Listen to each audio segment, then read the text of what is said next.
நம்ம தினமும் காலையில எந்திரிச்சு வேலைக்கு போற மாதிரி வேலை வெட்டிக்கே போகாம பெண்களிடம் பேசுவதையே வேலையாக வைத்திருக்கக்கூடிய எத்தனையோ நபர்கள், இல்லை இல்லை எத்தனையோ கூட்டங்கள் வலைவிரித்து காத்து கொண்டிருக்கின்றது.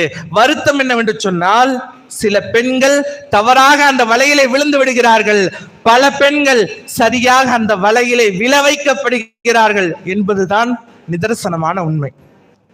தப்பித்தவரை கூட அந்த வலையில நம்ம வீட்டு பெண்கள் விழுந்துடக்கூடாது.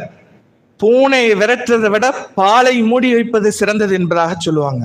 அதற்கு இணங்க இனி வரும் காலங்களில் நம் வீட்டு பெண்களை கண்டித்து கண்காணித்து கவனித்துக் கொள்ள வேண்டிய கட்டாயத்திற்கு தள்ளப்பட்டு இருக்கின்றோம். கண்ணியமானவர்களே, நம் வீட்டு பெண்கள் மொபைல் போன் பயன்படுத்துறதோ சமூக வலைத்தளங்கள் பயன்படுத்துறதோ தேவையா இருக்கிற வரைக்கும் பிரச்சனை கிடையாது. அந்த தேவை எப்பொழுது ஆசையாக மாறுகிறதோ அந்த பெண் அவளை இழக்கிறாள். அந்த ஆசை எப்பொழுது பேரா